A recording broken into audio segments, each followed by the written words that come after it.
내가 만일 내 입으로 예수를 주로 시인하며 또 하나님께서 그를 죽은 자 가운데서 살리신 것을 내 마음에 믿으면 구원을 받으리라. 사람이 마음으로 믿어 의에 이르고 입으로 시인하여 구원에 이르느니라. 믿음에는 이렇게 마음과 입이 다 필요합니다. 다 동원이 돼야 합니다. 마음으로만 믿고 입으로 시인하지 않는 사람은 주님을 부끄러워하는 비겁한 사람입니다. 또 입으로만 떠들고 마음으로 믿지 않으면 위선자입니다.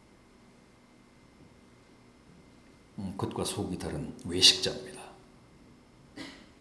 그래서 우리는 반드시 마음으로 믿을 뿐 아니라 또 믿는 바를 입으로 시인해야 합니다. 주님 앞에서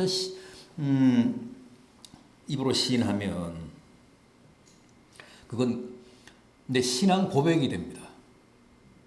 또 사람들 앞에서 하나님을 시인하고 주님을 시인하면 그건 간증이 됩니다. 복음 전도가 됩니다.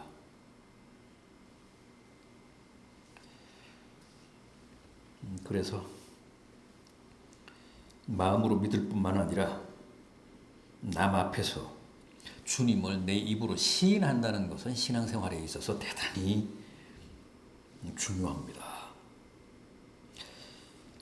그럼에도 우리는 마음으로는 믿어도 그걸 입으로 시인하고 고백하고 간증하는 데는 참 어려움이 있는 것 같습니다. 참 인색한 것 같습니다. 참 소극적입니다.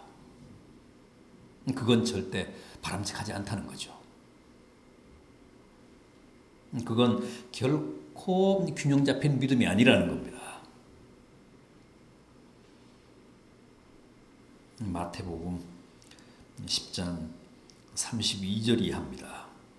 누구든지 사람 앞에서 나를 시인하면 나도 하늘에 계신 내 아버지 앞에서 저를 시인할 것이요.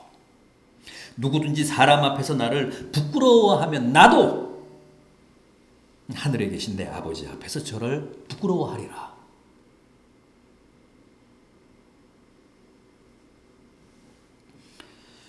심각하고 무서운 말씀이잖아요.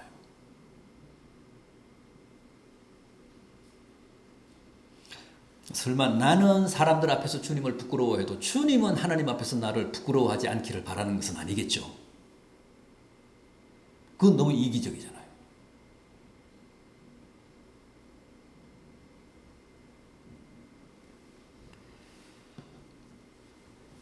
기회가 왔습니다. 이번 추석 때 형제들도 만나고 부모도 만나고 이웃들도 만날 거 아닙니까? 최선을 다해 주님을 자랑하시고 남 앞에서 주님을 부끄러워하지 않기를 바랍니다. 입으로 하나님을 시인하시기를 바랍니다. 그래서 주님을 좀 흐뭇하게 하십시오. 주님을 기쁘게 하십시오.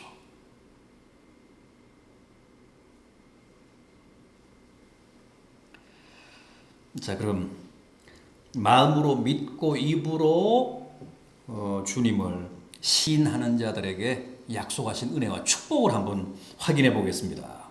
먼저 구원을 받게 된다고 합니다. 아니, 더 정확하게 표현하면 구원받은 사실을 확인하고 확증하게 된다고 합니다. 오늘 본문 가운데는 구원을 받는다는 말씀이 여러 차례 나옵니다. 9절 하반절도 보면 구원을 받으리라. 10절 하반절도 구원에 이르느니라. 또 13절 하반절도 보면 구원을 받으리라. 그런데 이 말씀에, 이런 말씀의 참된 의미는 내가 구원 얻은 사실을 확증하게 된다는 뜻입니다. 내가 내 입으로 이웃 앞에서 하나님을, 주님을 시인하면 내가 구원받은 사실을 공적으로 확증하게 된다. 14절 상반절 보십시오. 그런즉 그들이 믿지 아니하는 일을 어찌 부르리요. 믿지 아니하는 일을 어찌 부르리요. 똑같은 논리입니다. 믿지 않는 주님을 부를 수 없잖아요. 우리가 구원받지 않고서는 주님을 믿을 수 없습니다.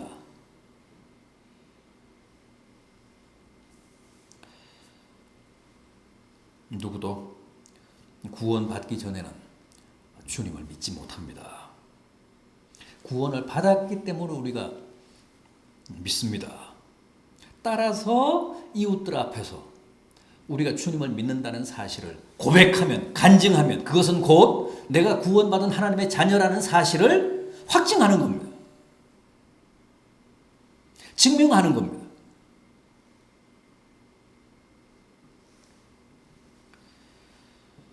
그러니까 구원은 하나님의 일방적인 은혜로 얻고 구원에 대한 확인과 확증은 입의 시인을 통해 얻는다는 겁니다.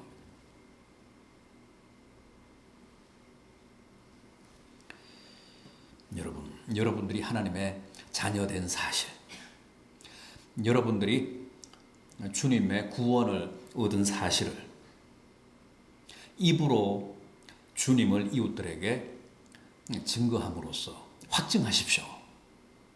확인하십시오. 그거 대단히 중요합니다. 그러면 내 믿음에 힘이 붙습니다. 탄력이 붙습니다. 확신을 가지고 믿는다는 것 얼마나 복된 일입니까? 내가 내 입으로 이웃들에게 주님을 증거할 때, 시인할 때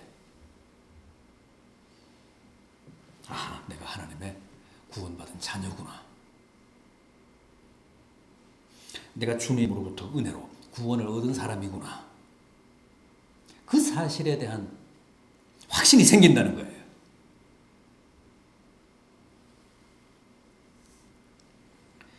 부디 마음으로 믿으실 뿐만 아니라 가슴으로 믿으실 뿐만 아니라 여러분들의 입으로 혀로 그 사실을 이웃들 앞에서 시인함으로 여러분들 모두가 구원받은 하나님의 자녀라는 큰 확신을 가지고 더욱 담대하게 신앙생활하는 성도 여러분들 되시기를 진심으로 기원합니다. 다음은 부끄러움을 당하지 않게 하신다고 합니다. 11절 보십시오. 성경에 이르되 누구든지 그를 믿는 자는 부끄러움을 당하지 아니하리라.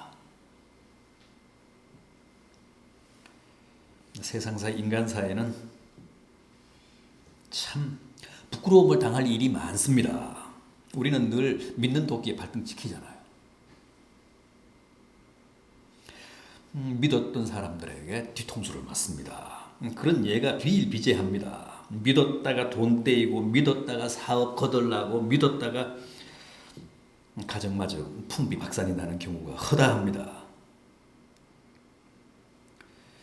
그런데 우리가 가슴으로 주님을 믿고 혀로 입으로 주님을 이웃들 앞에서 시인하면 세상 살아갈 때 결코 그런 황당한 부끄러움을 당치 않겠다고 하십니다.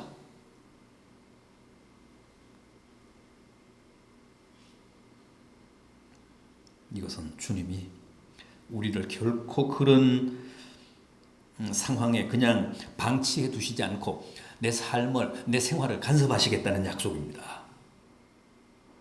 주님의 이름과 하나님의 영광을 위해서라도 내가 택한 내 백성은 내가 단속하고 간수하겠다는 뜻입니다.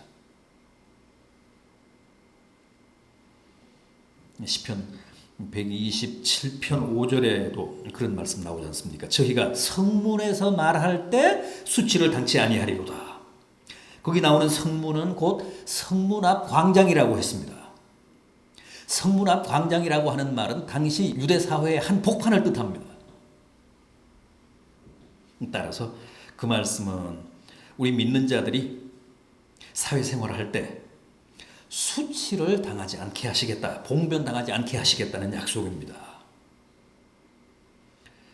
부디 마음으로 믿고 늘 입으로 주님을 시인하셔서 자칫하면 부끄러움을 당할 수밖에 없는 위험천만한 세상살이 가운데서 주님의 도우심과 보호하심으로 결코 봉변이나 수치를 당하는 일이 없는 복된 성도들 되시기를 바람하지 않습니다.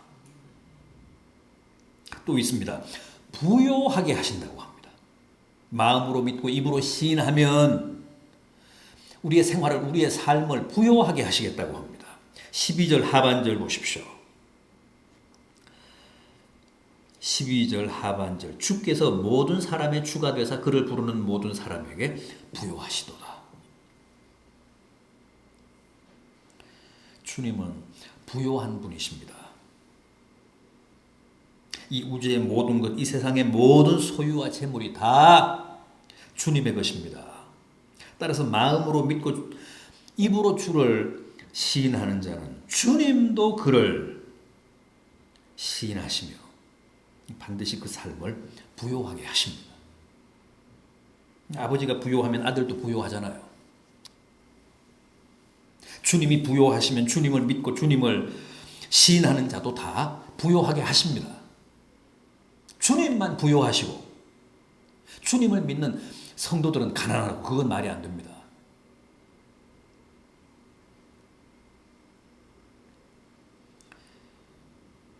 주님을 믿고 입으로 시인하면 반드시 은혜를 베푸시고 축복을 허락하사 그의 삶도 넉넉하게 하십니다. 실제 많은 사람들이 그런 간증을 합니다. 주님을 믿느라, 주님을 시인하느라 시간도 희생하고 물질도 희생하고 때로 가정의 행복도 유보하는데 결국은 그게 손해가 아니라 도리어 축복이 되더라. 그런 간증 여러분들은 못 들어보셨습니까?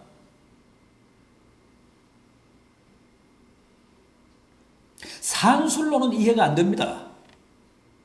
계산하면 형편없는 손해입니다. 그러나 실제는 그렇지 않다고 합니다.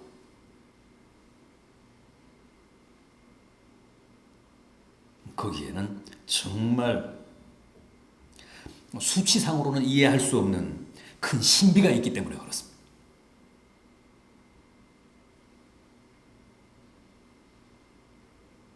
뜨거운 가슴으로 주님을 믿고 내가 믿는 주님을 이웃들에게 내 혀로 입으로 삶으로 증거하면 시인하면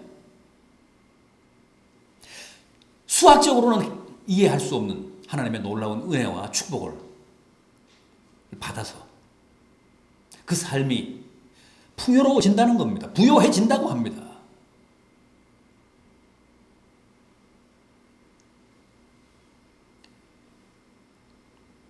이것은 어디까지나 주님의 축복의 약속입니다. 주님의 다짐이십니다.